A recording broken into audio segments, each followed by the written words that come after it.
ಆಡಳಿತಕ್ಕೆ ವಹಿಸು ಏನು ದ್ರಾಕ್ಷಿ ಮತ್ತು ನಮ್ಮ ದಾಳಿಂಬೆ ಬೆಳೆಗಾರರಿಗೆ ವಿಶೇಷ ಪ್ಯಾಕೇಜ್ ಕೊಟ್ಟಂಥ ಸರ್ಕಾರ ಬಾಳೆ ಬೆಳೆಗಾರರಿಗೆ ಈ ಭಾಗದಲ್ಲಿ ರಕ್ಷಣೆ ಮಾಡಿಕೊಂಡು ವಿಶೇಷ ಪ್ಯಾಕೇಜ್ ಭಾಳಷ್ಟು ಅಭಿವೃದ್ಧಿ ಹೋರಾಟ ಮಾಡೋದಾದ್ರೆ ಜಿಲ್ಲಾಡಳಿತ ಕೂಡ ಒಂದು ಕಳಿಸಿದೆ. ಬಟ್ ನಮಗೆ ಇರ್ತಕ್ಕಂಥ ರೈತರಿಗೆ ಸಮಸ್ಯೆ ಏನು ಅಂತ ಹೇಳಿದ್ರೆ ಒಂದು ಪರಿಹಾರ ಯಾಪ್ ಅಂತಕ್ಕಂಥದ್ದು ಆ ಆ್ಯಪ್ ಮುಖಾಂತರ ಹೋದ್ರೆ ಮಾತ್ರ ರೈತರಿಗೆ ಪರಿಹಾರ ಇಲ್ಲ ಅಂತ ಹೇಳಿದ್ರೆ ನೀವು ಆ್ಯಪ್ ಮುಖಾಂತರ ಮಾಡಲಿಕ್ಕಾಗಿಲ್ಲ ಮಾಡಿಲ್ಲ ಅಂತ ಹೇಳಿದ್ರೆ ಜಿಲ್ಲೆಗೆ ಒಂದು ಮಾಡಲ್ ಆಗಿ ಏನೋ ಭಾಳ ನಷ್ಟ ಆಗಿದೆ. ಅದರಿಂದ ಕೃಷಿ ಇಲಾಖೆ ಮತ್ತು ತಾಂತ್ರಿಕ ತೋಟಗಾರಿಕೆ ಇಲಾಖೆಯವರು ಜಿಲ್ಲಾಡಳಿತ ಒಂದು ವಿಶೇಷ ಪ್ಯಾಕೇಜನ್ನು ಕನಿಷ್ಠ 1 ಲಕ್ಷ ರೂಪಾಯಿ ನಮ್ಮ ಅಕ್ಷರಂಕೃತ ಅವರು ಬರೀತಾರೆ, ಭಾಳ ಕೊಟ್ಟಿರ್ತಾರೆ. ಅವರು ಕೂಡ ಸಾಕಷ್ಟು ನಷ್ಟ ಈಗೆಲ್ಲ ಆಗಿರೋದ್ರಿಂದ ಏನಾಯ್ತದೆ, ನಮಗೆ ಈಗ ರೈತನ ಬರೀ ಕೇಳೋದೇ ಆಯ್ತದೆ, ಎಲ್ಲೂ ಕೂಡ ಬರ್ತಕ್ಕಂಥದ್ದು. ಒಂದು ಕಡೆ ಬರೀ ಕೇಳ್ತಾ ಇದ್ದೀವಿ, ಹೋರಾಟ ಮಾಡ್ತಾ ಇದ್ದೀವಿ, ಬರ್ತಾ ಇದ್ದೀವಿ. ನಾನೇ 2 ಮೀಟಿಂಗ್ ಮಾಡೋದು, ನೀವೇ ಮಾಡಿದ್ರಿ, ಏನು ಲಾಭ ಆಗಲಿ? ಮೈಸೂರಲ್ಲಿ ಮಾಡೋದು ಮಾಡಿದ್ದೀವಿ.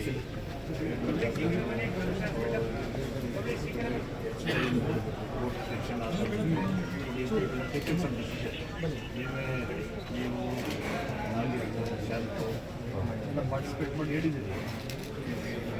ಕಾರ್ಪೊರೇಟ್ ಸಂಬಂಧಪಟ್ಟ ನಾರ್ಮ್ಸ್ ಇದೆಯಲ್ಲ ನಮ್ಮ ಕಂಪ್ನಿಗೆ, ಅದನ್ನು ಎಷ್ಟು ಮಾಡಬೇಕು ಅಂತೇಳಿ ನಾವು ಕೇಂದ್ರ ಸರ್ಕಾರಕ್ಕೆ ಸಾಕಾಗೋದಿಲ್ಲ.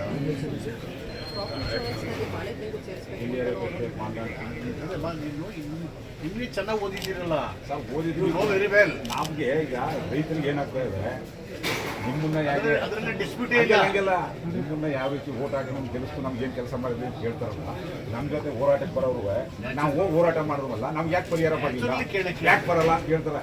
ಆ ಸಮಸ್ಯೆಗೆ ನಾವು ಉತ್ತರ ಕೊಡಬೇಕಾದ ಪರಿಸ್ಥಿತಿ ನಿಮ್ಮನ್ನು ಪ್ರಶ್ನೆ ಮಾಡಬೇಕು. ಕೆಲವು ಸಂದರ್ಭದಲ್ಲಿ ಏನಾಯ್ತು, ನಾವು ಅದನ್ನೆಲ್ಲ ಪ್ರಶ್ನೆ ಮಾಡಿ ಕೇಳ್ತೀವಿ ಅಂತಂದ್ರೆ ಕ್ವಶನ್ ಮಾಡೋದಲ್ಲ. ಅಲ್ಲಲ್ಲ, ಈಗ ಪ್ರಜಾಪ್ರಭುತ್ವದಲ್ಲಿ ಸರ್ ನಮ್ಮ ನೀವು ಹೇಳ್ತಿದ್ದು ಎಲ್ಲ ಸಭೆ ಸಮಾರಂಭಗಳು ಪ್ರಜಾಪ್ರಭುತ್ವ ಮತ್ತು ಇವೆಲ್ಲ ನಾವು ಪತ್ರ ಬರೆದಿದ್ದೀವಲ್ಲ, ಮಾಂಸದ ಸಡಿಲ ಮಾಡಿ ಮತ್ತು ಬಾಳೆ ಮತ್ತು ಇನ್ಕ್ಲೂಡ್ ಮಾಡಬೇಕು ಅಂತ ಹೇಳಿದ್ರೆ ನಾವು ಇನ್ಕ್ಲೂಡ್ ಆಗಿಲ್ಲ. ಡಿಸಾಸ್ಟರ್ ಇಶ್ಯೂಸ್ನ ಸೇರಿಸಬೇಕು ಅಂತ ಹೇಳಿ